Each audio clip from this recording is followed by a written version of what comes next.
Welcome to the Creative Play and Podcast Network. Join us as we share our favorite RPGs, one-shot games, tabletop games, reviews, and convention panels. Sit back and enjoy the show.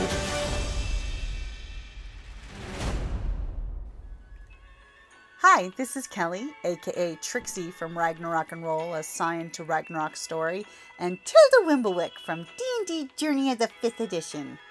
First off, I would just like to say thank you to everyone for listening to our varied adventures, as well as for rating us on iTunes and rpgpodcast.com. If you haven't rated us yet, we would greatly appreciate it if you could. And if you're looking for more ways to support our efforts, we are now on Patreon, a great site where you can help us continue making more podcasts, as well as some special surprises for our patrons. If you can, please look us up at www.patreon.com/cppn. Every little bit helps. And again, thank you for listening. Thanks for coming to our panel. This is Storytelling with Your Costume. I'm MJ. Finish. Persona next. Persona next. I'm MJ, the creator of A.S.G.A.R.D Automaton. I'm Sterling Silverman, the creator of Lady Wheelsworth. And we're going to talk a little bit today about what we've learned when it comes to telling a story with the costume that you have. For us, it always starts with like a spark of inspiration. So, you know, if you're here, you already know how powerful and effective costume can be. It can have the power to tell a whole story just walking down the hallway. But it's kind of hard to delineate, okay, what inspires you? What walks down the hallway and, when you see something, I am all over the place today. I'm sorry, guys. It's been a long weekend so far. We're good. What excites you? What do you enjoy? Do you want to make a character that you already know about, or do you have an original character you want to create? Is basically what she says. That's and that's how what I'm trying to get to implement skills that you do or don't have to create this character without words, but instead different, I guess. With the presentation. Yeah. With the presentation of it. So I was drawn to ask myself, okay, what is it what's the difference between a good collection of, costume pieces, that's a really nice costume, and that costume that walks down the hallway, you're looking at this thing and you're going, wow, that's cool, I want to do that. Like, where do we land on that spectrum? Choosing or developing your character can be the easiest step for some, but especially here in the steampunk community, where we have so many original presentations, sometimes that's the hardest step, and that's the step that takes the longest. We've got pointers for both, how to develop an original character and also how to develop a pre-existing character to how you want to tell that story, especially here in the steampunk community where we have a tendency to steampunk pre-existing characters.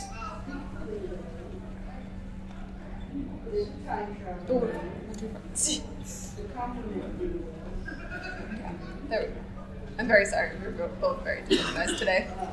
What is going on? And now we got load issues! That's weird.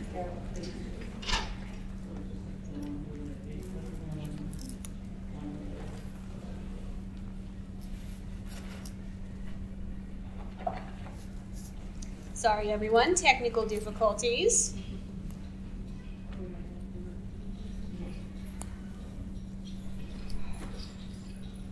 Next page. I tried that, and it goes there. All right, so basically, where you want to start is you want to brainstorm. You want to, any idea you come up with, whether it seems stupid, whether it seems big, whether it seems small, obviously. Just write it down. Like, write down any idea that you have that you maybe want to be able to implement either in the future, now, anything else, just, get your ideas flowing so that you can come back to it and figure out and fully develop a character. It can honestly be like as simple as you are literally going through the grocery store, you see something cool, or a vintage shop, whatever you are going through, and literally something pops in your head. Write it down right then if you can, because I can't count the number of times I've come up with a really fun idea and it'll be gone because I forget to write it.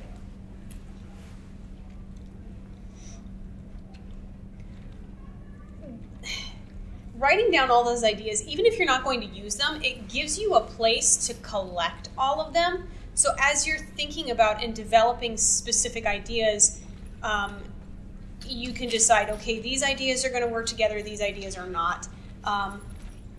One really good example is Sterling knew she wanted to do a jetpack for her wheelchair.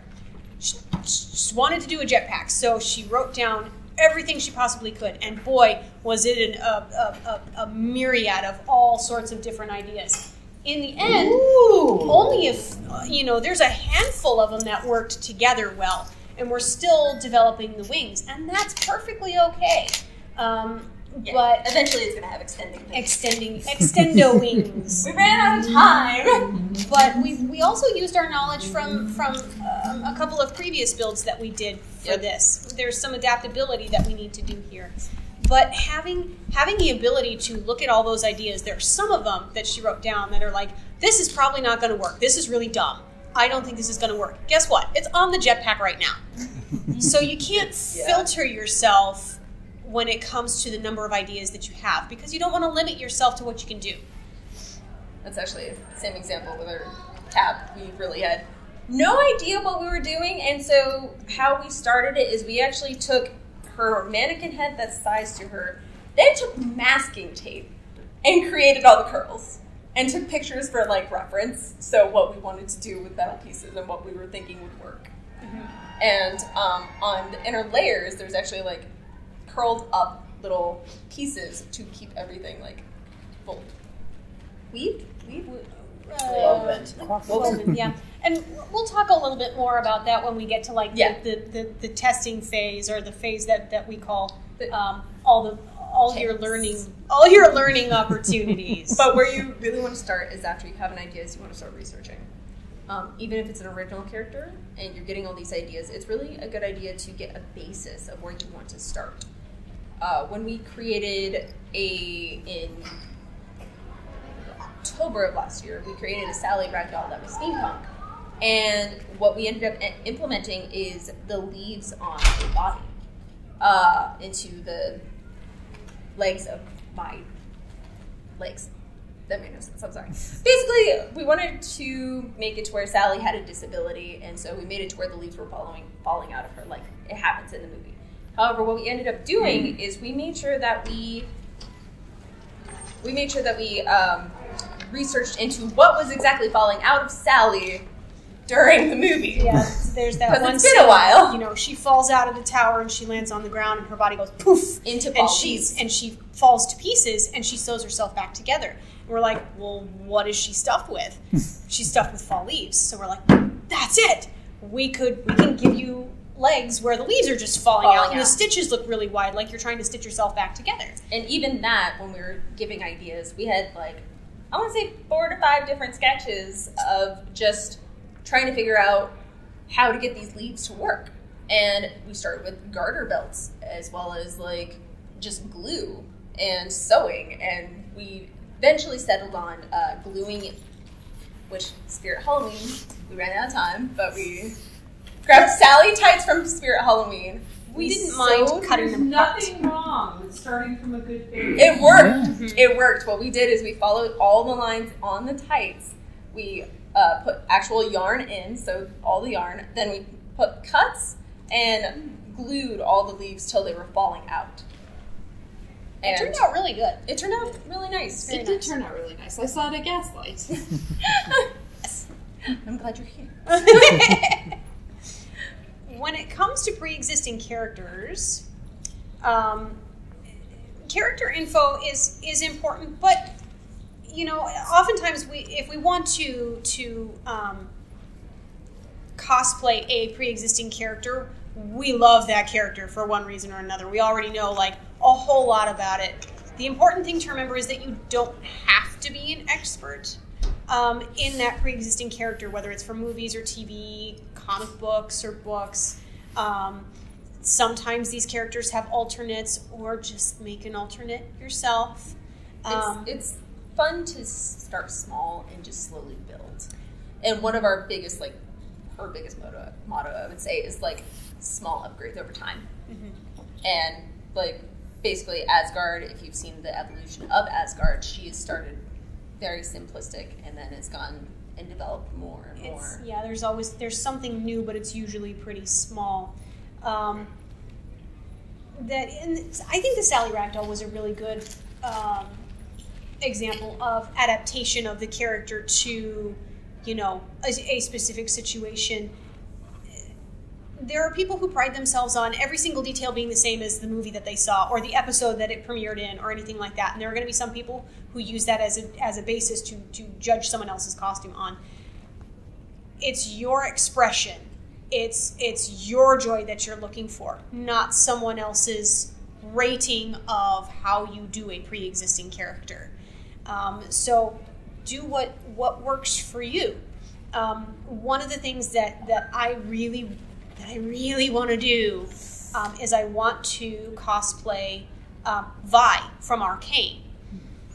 She's got those huge fists, that she fights with. Well, I know based on the skills that we have for prop making, those fists may not be exactly the right, size compared to her body, or they may not be able to open and close. Small details like that, do I notice them? Yes. Does it matter? No. What matters is that you have fun with it, and if you want to punch somebody with some foam fists, you ask permission first.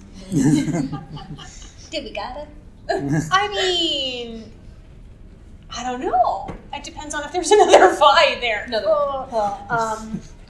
Researching for backstories is really fun.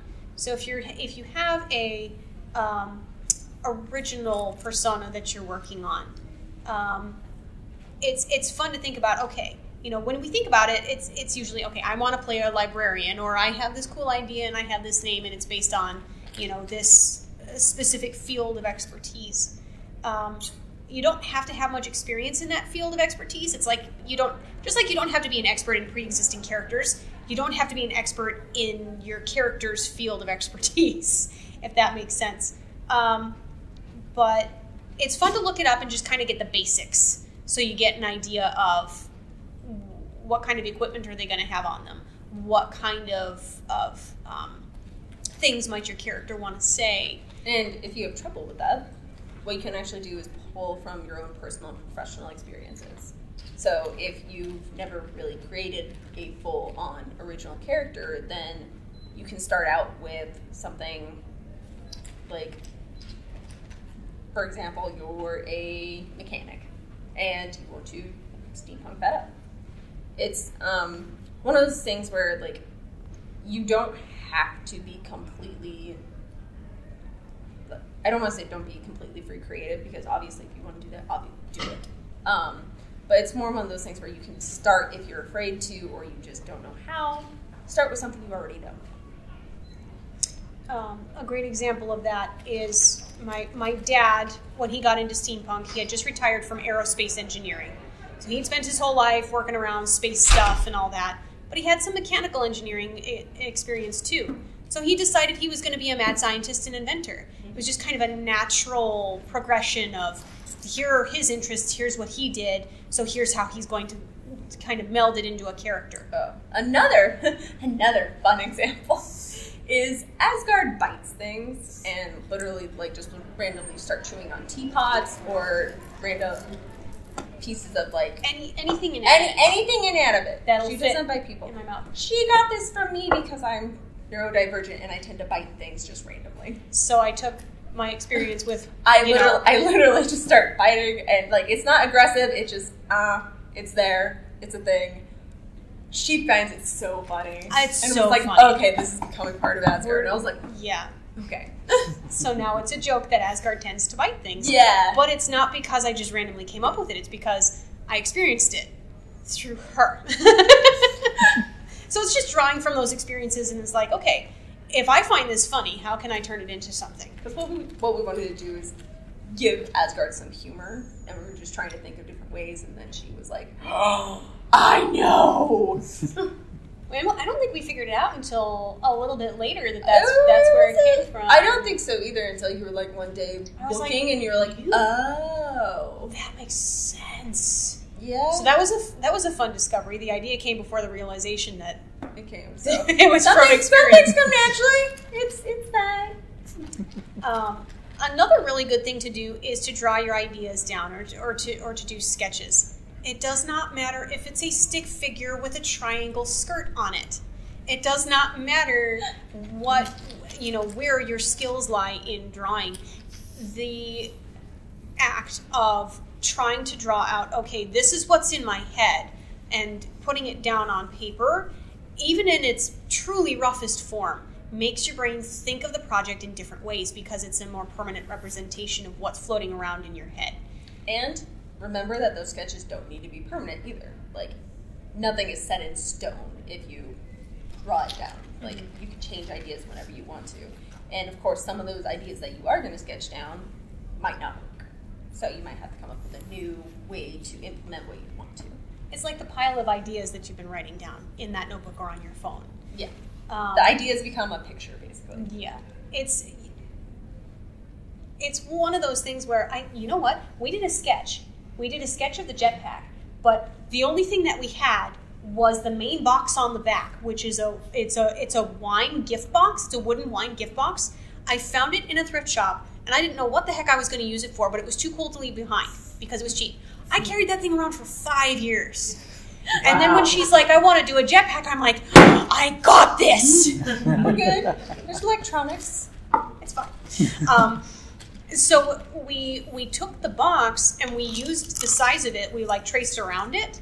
And then we decided, okay, here's some of the dumb ideas that we have. Let's see if we can sketch this out. So we made a real-sized sketch of what we wanted to do. And it really helped us visualize, okay, how are we going to execute this? And that sketch is rough. The sketch basically became a blueprint. It did. It became a blueprint. Because we also made really small ones on our small. I now have this steampunk book just for specific ideas for costuming, cosplay, just to put things down. And we started there, and then we were like, okay, we need blueprints. Come on, we need examples. Wait, okay, let's put this on there. Oh, no, that's not going to work. Oh, let's do this. Nope, that's not going to work. And the jetpack has been really interesting because, it's still in trial and error mode because we are very much dealing with, glue issues off and on. We're experiencing the learning curve. The learning curve of trying to figure out how do you get foam to stick to wood. How do you get metal to stick to wood? We'll get to that, though. That's part of the learning curve thing, too. I am a fiend for color. If I'm going to have a sketch, I want it to represent color-wise what I'm thinking in my head. I'm also extremely impatient. So if I want to draw an outfit, there is no way I'm going to waste time on trying to draw the human figure. So what I have found is there are a lot of free resources online for fashion templates, and it's just the human figure. Nowadays, it comes in all shapes and all sizes, and it's wonderful because then I can pick a shape that's representative to me or representative to Sterling. Sans wheelchair, they got to work on that part. And I can sketch the clothing onto that template then. Pencil colors and colored pencils and markers are my friend because that helps me kind of lead into the color scheme. Okay, if I have a character who's a poison expert, what kind of colors are involved in that? Usually we think of acid green or arsenic green or, purples and blacks for somebody who's going to be like a poison expert or an assassin. soldiers are usually associated with the army of their choosing. So are they red? Are they blue? Are they gray? That sort of thing. And favorite colors work too. A.S.G.A.R.D is an automaton. Copper. And then I'm like, oh, I don't want everything to be shades of brown though. So I chose my favorite colors, purple and teal. And it works really well. And I could change that at any time. Am I going to? Probably not. But and for me, my pirate costume is very based on purple and gold because of a friend who passed away during the lockdown. I wanted to implement him because he was very involved in the Las Vegas steampunk community, and so I was like, okay, we're gonna do this. So your color scheme can come from anywhere of your choosing. It helps you develop that character just a little bit more, and it gets you thinking, okay, what kind of fabric can I use for this? It goes straight into texture of, okay, if I'm going to wear a gorgeous green dress because I'm a poison expert, do I want like this cool damask pattern because it's all swirly and flowy? Do I want glitter? Do I want drab colors because, I don't know, I'm a fae that came out of the swamp and I can just touch people and, you know, it's however that works for you. And they kind of go hand in hand. You start thinking about, even if you don't mean to, okay, if I want to be a professor or a mad scientist, I want a lab coat. Do I want that lab coat to be white? It's probably going to be a matte cotton fabric. But what kind of mad scientist am I? Is there blood and gore involved? Is there oil and soot involved? What kind of fabric am I going to use to get that grungy look? And so it gets you into what shade of cotton are you looking for? It gets you into what kind of texture do I want on that coat? Oil stains look different from blood stains. And it gets you thinking about, how do I really want to represent this character? Even librarians. For me, what I find fascinating is there are a couple of steampunk librarians, and they tend to wear pleated skirts, like the pages of a book that's open. The texture becomes this thing where the ones that you remember as texture is a huge part of it. It's part of that storytelling. And then you have Lady Wheelsworth, which you'll see tomorrow. She is usually always soot covered because she's always working on something. So there's a lot of gray going on, as well as like different messiness. And the hair for A.S.G.A.R.D basically is of course going to look metallic. It's supposed to look metallic just to be like, hey, this isn't regular hair. It's supposed to be messy. But once you have your ideas down, and once you have like everything that you want, now you get to go fun and have the shopping for materials section. But what's really fun is when you take new life to old things, such as like curtains, the wine box, for example, taking things that like already have existed instead of like something that's new and implementing it in a different way. For A.S.G.A.R.D's crank box, this is a coffee can, and you can basically make little small boilers, and she used a music box for that, I think. No, this was just a A.S.G.A.R.D was the music box. A.S.G.A.R.D was the music box. This is just a plain wooden box that I got from the craft store. Yeah. But the boiler is a number 10 coffee can, and this is a gentle bubbler from Home Depot. So this is supposed to go on the end of a hose.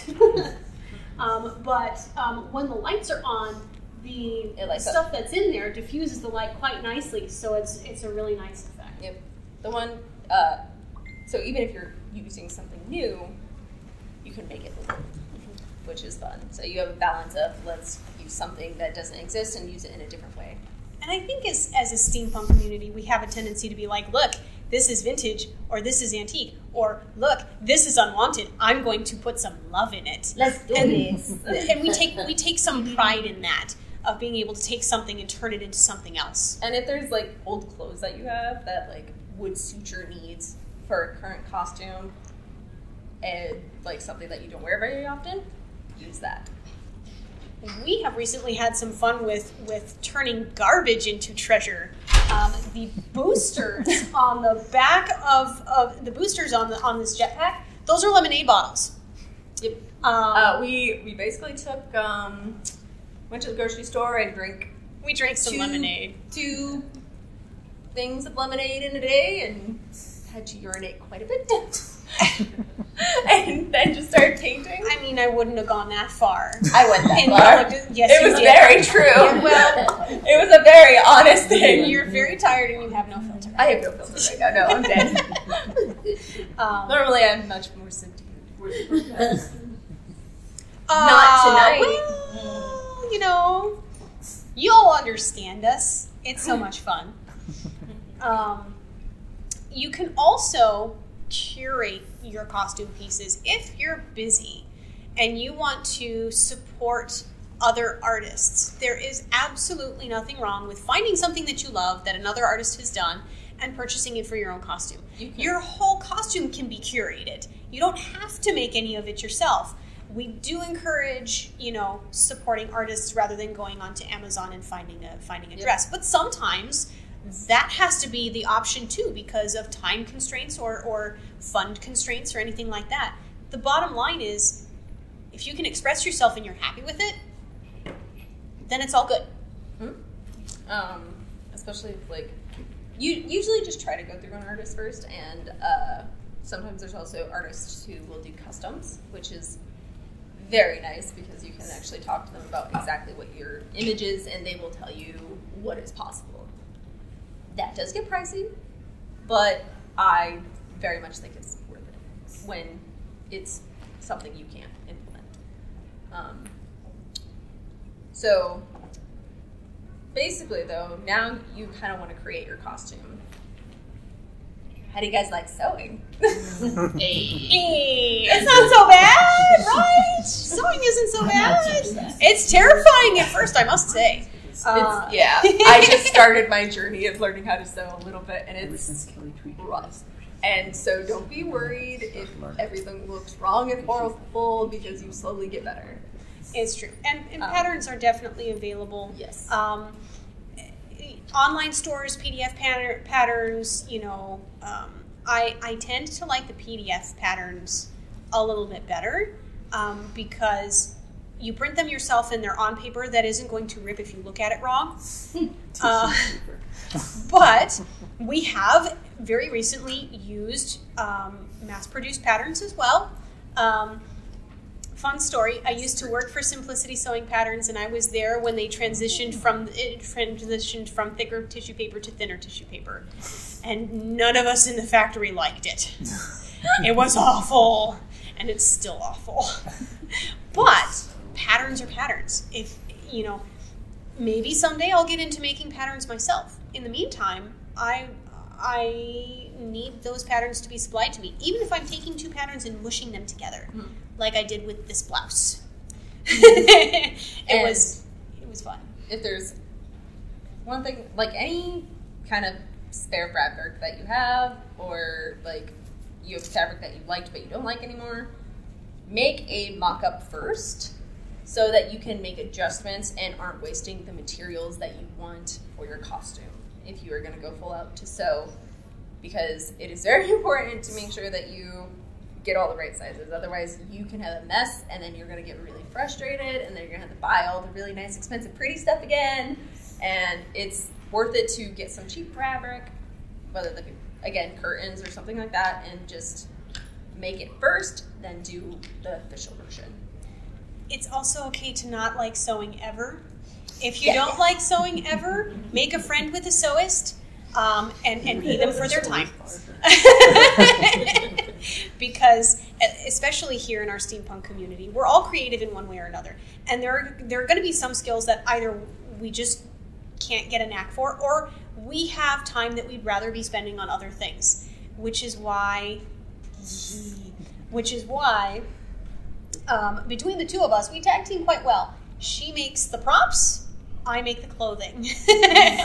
And it works out great. And that does combine every once in a while. Like, if we are working on a specific project, we'll, like, be assistants to each other. So, like, I will be sewing the really small things that aren't going to be seen because I know it's going to be crap. Or she she will be like working on the drummeling of areas that like aren't going to be like implemented like very, very aggressively like over here. Like for the jetpack, we ended up having these EVA foam gauges, or EVA foam wrapped around gauges, and we realized the wine box is curved. Ooh. And it does not want to go down. So we had to make these like half wedges, which are still kind of falling off, but like, hey, yay. We're working on it. But what we ended up doing was like, we have these half wedges, and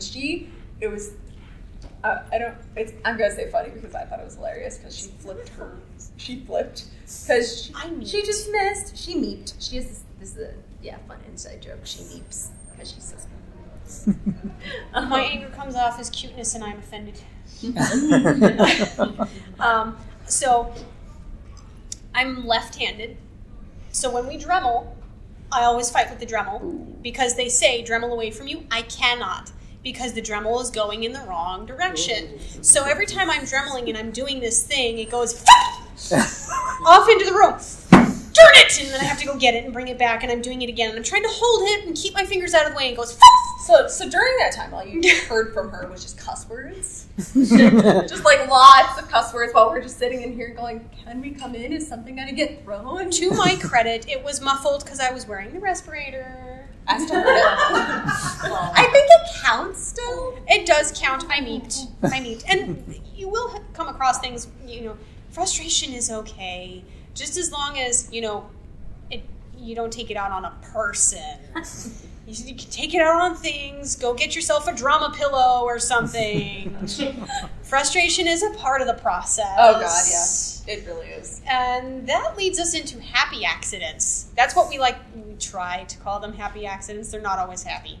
And they're certainly always accidents. But they are lessons to teach you what not to do or different ways to do something.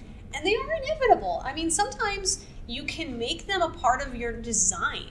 For instance, tomorrow you'll see the lamppost prop for my wheelchair, and we're trying to get Warbler onto PVC very straight, very nice and like pretty and like nice, so that it would stick with paint. Marlene was like blowing it with a heat gun. First time working with it. This first time. And she flips it. I picked it up, and it hits itself. And if you've worked with Warbler before, when it heats up, it sticks, and it becomes. You cannot get it. It's kind of like clay. It's like this it's weird almost like sheet clay of that's sticky clay. Yeah, it's really weird. And so what we ended up doing is we're like, okay, we didn't have enough material, so we grabbed the botchy clay and started putting it onto the lamppost. And it actually ended up making it look more iron cast than we originally meant for it to be. Like, it ended up looking really cool once the paint job was on it. We're like, boy, we're sure glad we made that mistake. Yeah. So like sometimes it can be rare, but you'll make a mistake and be like, oh wait, this is cool, and it's really happy accident. Yep. Happy accident. See? Yeah. Happy accident. Yeah, not just a neat thing that happens sometimes. So I've lost count of how many people have told me, oh, I've tried working with this material once and it didn't work out. Once? Yeah. That's your Mark 1. He's doing it. Once? Like, if you eventually don't like the material, obviously don't, but give it more than at least one try because you're new at something. And if you're new at something, it's gonna suck sometimes. It is. It's just a thing. And if you get stumped by one material, try a different one. If it doesn't behave the way you want it to as you're making this thing, take a different approach. Another good example is also with the lamppost because it has a flared bottom to it because it looks like a miniature, lamppost. And we decided, hey, we're going to make that whole bulbous, part of it out of air dry clay, out of foam clay. If you work with clay, then you know that water comes out of it. So the whole thing cracked, and it shrinks. And it shrinks. Once you work with clay, the water comes out, shrinkage. That's the reason why when you're working with regular clay, you have to put, like, if you're making a press, you have to put it on top rather than around. And it was one of those things where we had this big lump of clay on the bottom, and it was already cracking, but the inside was still totally wet. It was going to take weeks for this thing to set, and we didn't have that kind of time. So we did kind of... But we had to think about this. Yeah, but I was like, you know what? They use aluminum for the insides of things when they're doing armatures and things like that, just to kind of bulk it out, and then that material just goes over the top. So we decided to use aluminum as the bulk. And then we put Worbla over that. Yeah, and that ended up working out really well. So we got stumped, but then we had to take a different approach. Fun tip for foam clay. Use it for detailing. Don't use it for like big things because it doesn't work out. That was our lesson. That was our lesson. So like small details that you need, little pretty things, good. Other stuff, bad. Same thing as we kind of touched on with sewing. If it's something that you just don't want to do, or you don't have the time to do, or you don't have the knack for, don't be afraid to ask friends or the community for help. In steampunk especially, we're an especially tight-knit community. If you ask another steampunk friend, hey, do you know anybody who does 3D printing? I need to do this thing. Or do you know anybody who does metalworking? I need to do this thing. And I can't afford to learn how to do this myself. The community will reach out, and the community will help you find somebody who can help you with it. So that's part of the commission side of things too. And there also are incredibly kind people who will actually give you tips and like be like, look. Yes. I want to help you succeed in what you're doing because what you do is cool. Yes. There's a lot less propriety in this community. There's still some, but there are people who are more than happy to lend you their knowledge. So if you're running into a specific problem, like I ran into a problem trying to make a jacket where the material just would not sew for me. And I had to ask somebody for help. Hey, my machine is acting funny with this material. Why is that? And they were able to tell me, real simple, did you change the needle and what kind of thread are you using? And it came down to the thread. And I had no idea. I didn't even know how to look that up.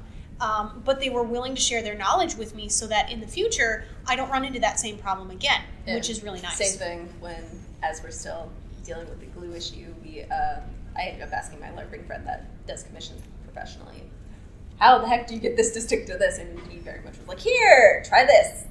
And I was like, okay. Mm-hmm. So. There's an awesome website called This to That. This to That? Mm-hmm. That is an amazing. It's a good resource. It's a real good resource. Yeah, it's going to tell you exactly what glue to use for what surfaces and what other surfaces. Because there's this huge, like, I work in leather. There are things you can use to stick to the leather. There are things that you cannot use to stick to leather. Especially if you're trying to, like, glue glass to leather, which by the way, just don't try it. But, yeah. And the other, especially when you're working with foams, if you're not working with a sealed foam, you have to be careful because a lot of the adhesives will actually dissolve the foam. Yes. I've noticed that. Yes. We used to do that on purpose for theater stuff. Yep. When anytime I do the concrete cement to get two EVA pieces to stick together, first obviously I do plasti dip to get it to where it does it. But if I have something painted, and I'm guessing this is why cosplayers make sure that like they don't glue until after paint, it dissolves the acrylic. The acrylic is gone, and so yeah. Next page.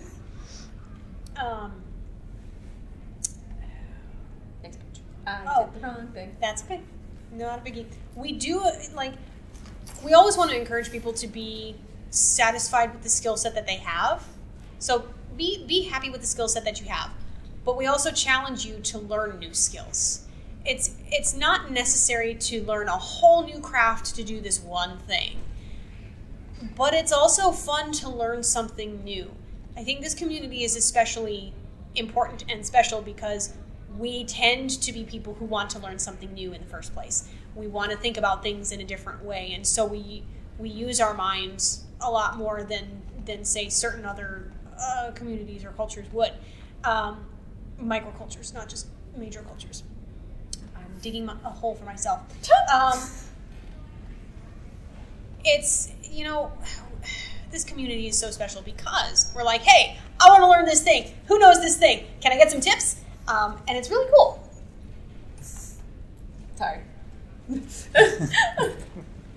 But after that, you kind of, once you're fully established and you have your whole costume done, now you're going to be starting to work on the details and the final touches.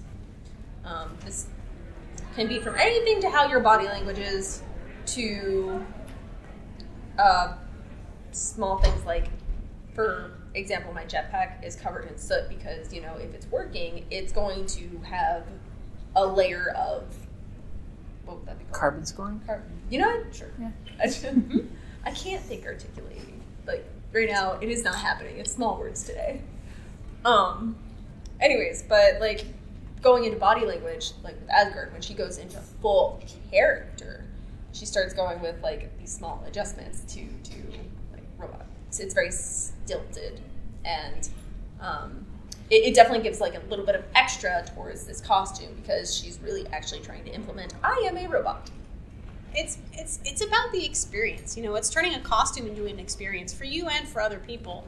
Don't be afraid to ham it up. I mean, if you're nervous at first and you're like, okay, I'm in this costume and I'm going somewhere in this costume, fantastic. Congratulations, great job. And since A.S.G.A.R.D is mute, the Lady Wheelsworth character is the sassy personality communicator for her. And it makes it where the dynamic duo kind of is like this perfect little thing. It works, and we do have a nice dynamic duo.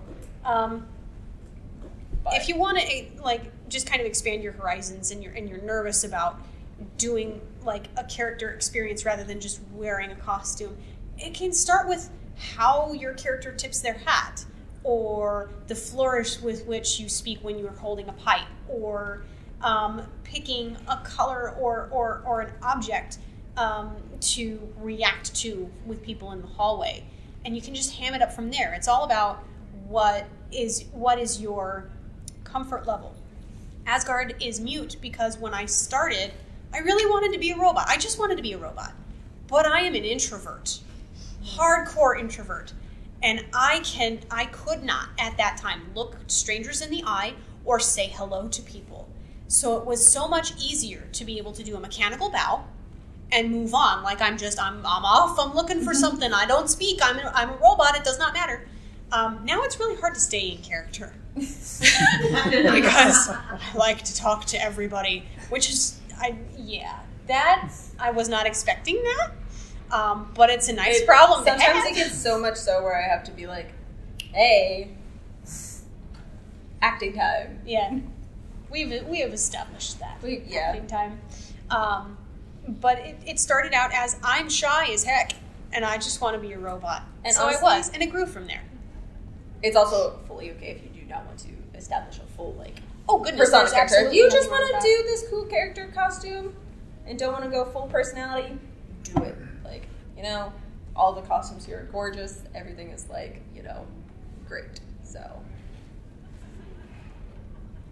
is it comfortable? Is it comfortable? It's great to give yourself enough time to, at the very least, the pieces that you finish before you go to the con and have a con crunch in your hotel room and stay up until 4:30 in the morning trying to get something done.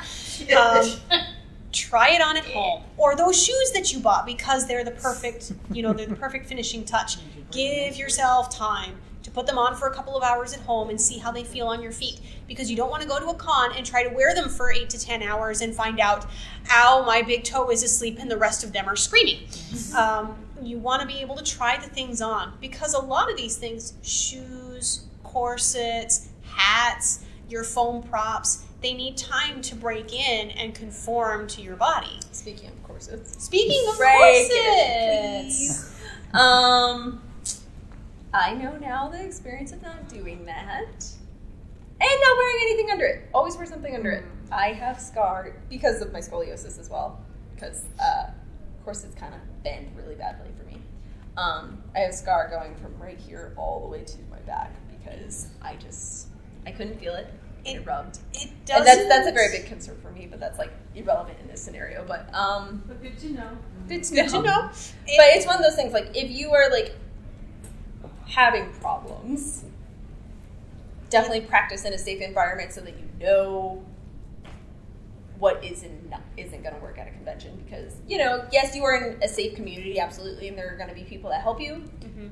But at the same time, it's cool not to have those chaos moments. Okay, let's be realistic. Make yourself suffer less. Yeah. Make yourself suffer less. It's okay to have a little suffering if that's what you're into. But okay, so just to put it in context, The scars that you have are because you can't feel the skin in.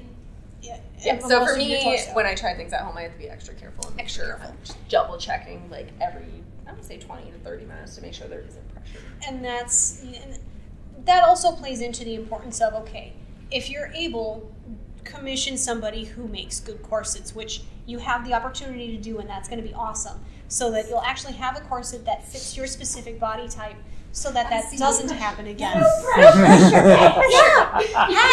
hi! I did not connect the two at all. It's you. Hi! Pressure. No pressure. So she comes to the next con and she's like, and I'm broken. You know who to blame. This is your profession. We love you. We do. But that plays into, take that time to invest in and commission things. If your body is unique in any way, if you have white feet, find white shoes. Don't buy them on Amazon hoping that you're going to be able to squeeze your feet into them and last. It's not worth your discomfort. It's not worth your injury. Nobody here is going to judge you for not wearing something that they've never seen you in before anyway. So, and with, as far as the props go, is it too heavy? Is it going to, does it squeeze your head and cause a pressure headache? Which my old one actually does. And this one does not, because we learned. I feel like this is going to be the new one for a bit. This is going to be, it's so comfortable. I love it. But yeah, it's one of those things of listen to your body and give your body time to tell you how these pieces fit and how they feel. Wear them for as long as you can stand it. If you can wear them around your house on a weekend or on a day off for 8 to 10 hours, do it. Because then when you go to a convention, you'll know how it's going to make your body feel. And you're not going to have a regret when you should be having fun. And now, you have your look, you have your costume, you got everything done. Now it's time to own it and enjoy. Like, make sure that you are one of a small population of what people can do, and the biggest thing is to take on the persona if you choose to do so. And now you are whatever your costume is. Hooray! Hooray! Does anybody have any questions? It's not so much a question. You were talking about sewing, and I know sewing is where a lot of people struggle. Unless you are, in fact, a seamstress or you grew up sewing. Like, I sew leather. I can't sew cloth to save my freaking life. I have a phobia almost a phobia with cloth, just because there are things you can do with leather that you can't do with cloth. It's stupid, I know, because I did grow up sewing with cloth, but I now hate cloth. There's a group that's run by a good friend of mine. It's called Sewing for Steampunk and Cosplay. It's on Facebook. They do far more than just sewing. So if you have any questions, anybody on there will happily redirect you to somebody else, or they may already have the answer because they may sew and play with foam. I got a new thing too, right? Yeah. And if you're working with foam in particular, there are some fantastic foamsmiths here this weekend who are all incredibly open to questions at all hours for all sorts of things. And honey classes. There's multiple classes. There's classes, multiple classes. So they I'm love to to go to teach. There are several that just want to teach. Mm-hmm. They do love doing their foam stuff, but commissions can be a tricky thing, especially in foam smithing. And it's a matter of, okay, you know what? I'd rather teach people how to do this. And a lot of us would rather learn anyway. Mm-hmm. So pick their brains. They're wonderful people. At the end of the day, if I teach you to make something that I already made, you're still going to make it different from how I make it. Because everybody has their own style. Yeah. Exactly. So it doesn't really matter if I teach you or if I make it for you. It's just going to come out different no matter what. Yes. Mm-hmm. And for the record, I wouldn't say the phone. Have you had situations where you don't know what to put the stuff you need, but doesn't go with your costume? So if you need like some medical supplies with you, and you don't have pockets, or figure out way to Normally, I always have containers. a bag on me, as well as at the convention, I bring a specific medical bag with all my emergency supplies, just to make sure, so that I can come up to my room and use bandages or something if I have something that goes wrong. Like, this weekend has been rough if anybody knows the fun story of I don't have legs right now because we forgot them at home. The wheelchair legs. Wheelchair legs. Oh, right, yeah. Sorry. It doesn't implement for me. But yeah, no. So I currently have a foam pillow that like a wonderful friend went and cut and put a pillowcase on, and we've been trying so many different things to make it to where my legs don't drag, but it's been, yeah. So sometimes things go wrong, and you just gotta work with what you got. We are starting our journey into, okay, if you need a specific piece of medical equipment that needs to be with you, because lots of paraplegics need specific medical equipment with them at all times. How do we make pouches to integrate into the outfit? So we're looking into making fabric pouches that work. How do they connect to everything?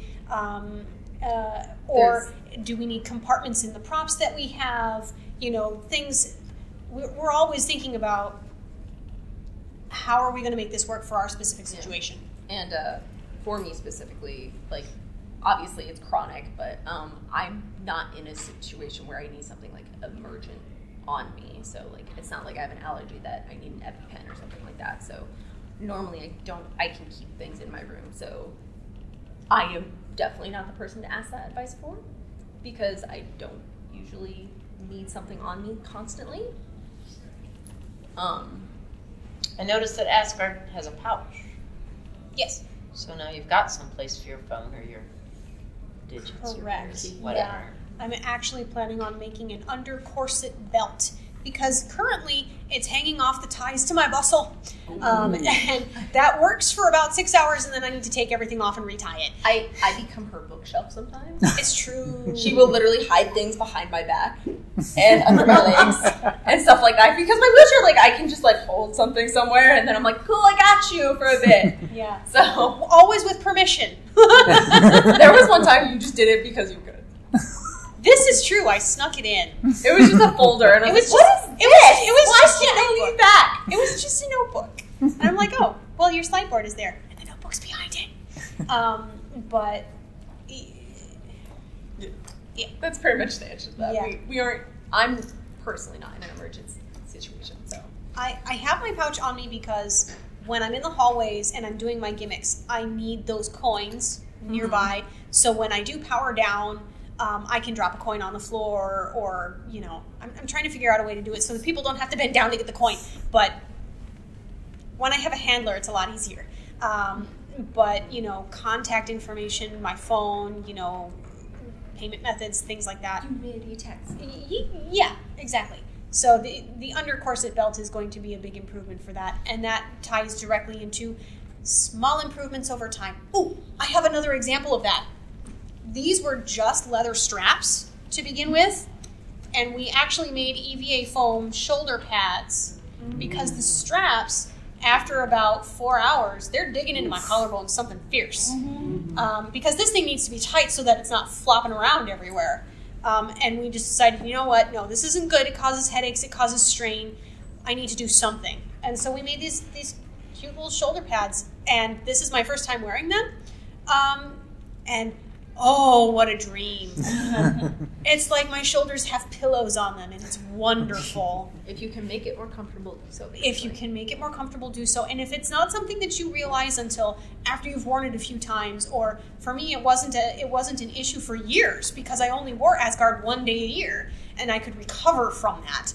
But now, wearing her 2 to 3 days every convention, my collarbones are telling me, hey, what the heck are you doing? We were like, well, that needs to be fixed. Also, you're not going to be what all of us run into at some point. You're not there yet. But I actually am starting the downward slope. It was actually really funny because I was up until, like, I did an all-nighter working on our project, and she was just like, I can't do that anymore. I can't do all-nighters anymore. I'm broken. I'm done. So, yeah. Is there any other questions? Okay. Yay.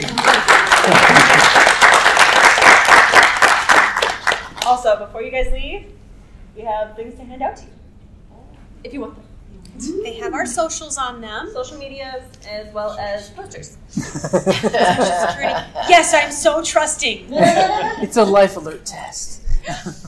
Good luck. Thank you for listening to the Creative Play-In Podcast Network. If you enjoyed our show, please check out D&D Journey of the 5th Edition and Ragnarok Enroll a Scion Hero to Ragnarok Story. Also, check out our Patreon page for more content and behind-the-scenes things, as well as joining us for a one-shot game or two.